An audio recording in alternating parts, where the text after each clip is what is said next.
নাম এসিরিয়ান। কি নাম ভাই? এসিরিয়ান। এই এসিরিয়ানরা আইসা ইসরায়েলি সাম্রাজ্য যারা, তাদেরকে তছনছ করে দিল, পুরা পৃথিবী থেকে আউট করে দিল। ফিলিস্তিনের উত্তরাঞ্চলের ইসরায়েলি সাম্রাজ্যটা তারা খতম করে দিল। শেষ হয়ে গেল ইসরায়েলি সাম্রাজ্য, রয়ে গেল ইয়াহুজা সাম্রাজ্য দক্ষিণাঞ্চলের।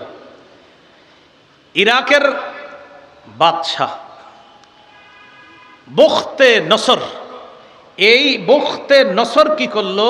ইয়াহুজা সাম্রাজ্যকে তছনছ করে দিয়ে বাইতুল মুকাদ্দাসটা বাদশাহ বখতে নসর ধ্বংস করে দিল। বলেন নাউজুবিল্লাহ। তাহলে উত্তরাঞ্চলেও বনি ইসরায়েলের সাম্রাজ্য শেষ, দক্ষিণাঞ্চলেও সাম্রাজ্য শেষ।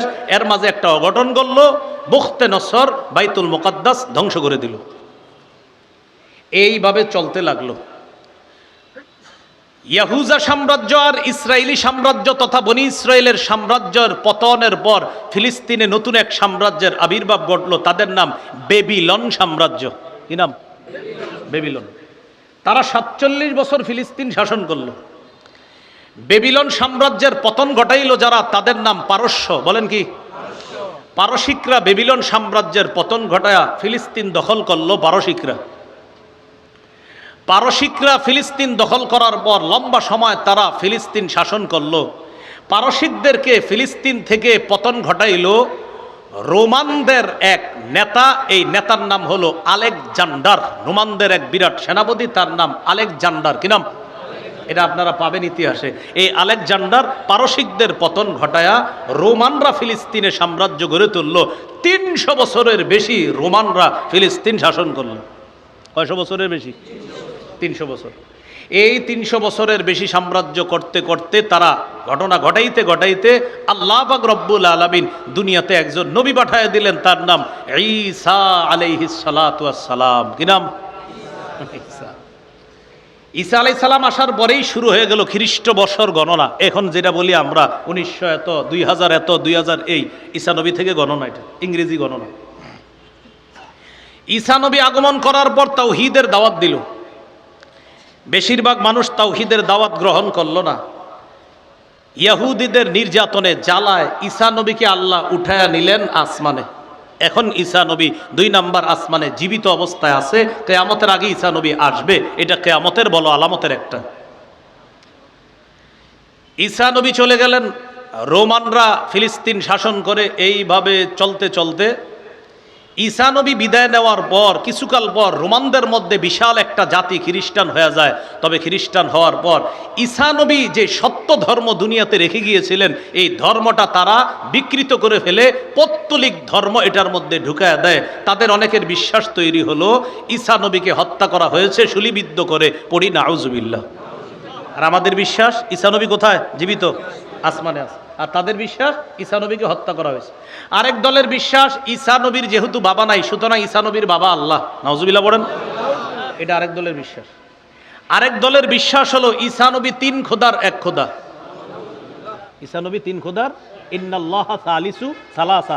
আল্লাহ 3 খোদার এক খোদা, মারিয়াম 3 খোদার আরেক খোদা, ঈসা নবী আর 3 খোদার আরেক খোদা। নাউজুবিল্লাহ। মানে আল্লাহ একজন, মারিয়াম একজন, ঈসা নবী একজন। এরকম এক একজনের ভয়ঙ্কর বিশ্বাস। তো এগুলা মাথায় না আনা।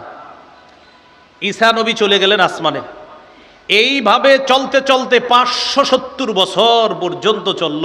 570-এ আল্লাহ পাক রব্বুল আলামিন পৃথিবীর সবচাইতে শ্রেষ্ঠ মহামানব, আল্লাহর পরে যিনি এই জগৎ ওই জগৎ যত জগৎ হয় সব জগতে শ্রেষ্ঠ, এমন একজন ব্যক্তিকে পাঠাইলেন, আমাদের প্রাণের নবী, দয়াল নবী মুহাম্মদুর রাসূলুল্লাহ সাল্লাল্লাহু আলাইহি ওয়াসাল্লাম। আমাদের নবী আসলেন 609 খ্রিস্টাব্দে। আল্লাহ নবীজির নবুয়ত প্রকাশ ঘটাইলেন। নবীজি সাল্লাল্লাহু আলাইহি সাল্লাম মক্কায় 13 বছর নির্যাতনের শিকার হলেন। সাহাবায়ে কেরামও নির্যাতিত হলেন। চলে গেলেন হিজরত করে মদিনায়। নবী মদিনায় যাওয়ার পর বললেন, সাদাকুনু হিজরাতুন বাদা হিজরা। শোনো, এই যে আমরা মদিনায় হিজরত করলাম, এরপরে আরেকটা হিজরত হবে। সাহাবীরা বললেন, হুজুর সেটা আবার কোন হিজরত? নবী বললেন, ওই হিজরতটা হলো আমার উম্মত হিজরত করে, ইব্রাহিম নবী হিজরত করে যেখানে গিয়েছেন আমার উম্মত সেখানে যাবে, তথা ফিলিস্তিনের আশেপাশের অঞ্চলে আমার উম্মত হিজরত করে যাবে। তখন তারাই হবে পৃথিবীর সবচাইতে শ্রেষ্ঠ।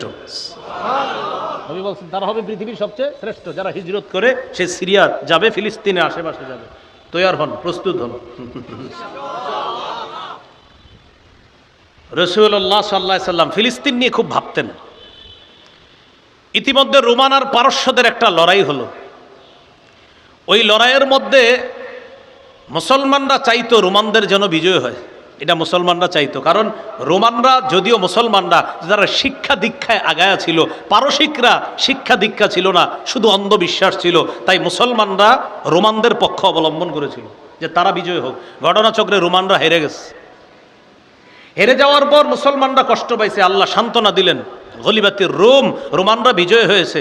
ফি আদনাল আরদি ওয়া হুম মিন বাদি গালাবিহিম সায়াগলিবুন, অচিরেই রোমানরা আবার বিজয় অর্জন করবে। কিছুকাল পর রোমানরা বিজয় অর্জন করছে। বিজয় অর্জন করার পর আমাদের নবী শুরাহবিল ইবনে আমর নামে এক রোমান গভর্নরের কাছে একটা চিঠি পাঠাইছে ইসলামের দাওয়াত দিয়ে। সুবহানাল্লাহ। রোমান গভর্নর শুরাহবিল ইবনে আমর চিঠি পড়ার পর নবীর চিঠি যে নিয়ে গেছে, চিঠি বাহককে হত্যা করছে। আমাদের নবী খুব কষ্ট পাইলেন। রাসূলুল্লাহ সাল্লাল্লাহু আলাইহি সাল্লাম তিনজন সাহাবীকে সেনাপতি নিযুক্ত করলেন। একজনের নাম যায়েদ ইবনে হারেসা, আরেকজনের নাম জাফর ইবনে আবি তালেব, আরেকজনের নাম আব্দুল্লাহ ইবনে রাওয়াহা। এই তিনজনকে সেনাপতি বানায়া পাঠাই দিলেন মুতার প্রান্তরে। লড়াই হলো, তিনজন সেনাপতি শহীদ হয়ে গেলেন। খালিদ ইবনে ওয়ালিদের নেতৃত্বে আল্লাহ মুসলমানদেরকে বিজয় দান করলেন। নবীজি সাল্লাল্লাহু আলাইহি সাল্লাম জীবদ্দশায় আরও চাইতেন ফিলিস্তিন আবার আরেকটা বাহিনী পাঠাবে নবীজি লড়াই করার জন্য। পাঠাবে করেও পাঠাচ্ছে না। ইতিমধ্যে আল্লাহ রাসূল সাল্লাল্লাহু আলাইহি সাল্লাম দুনিয়া থেকে বিদায় নিলেন।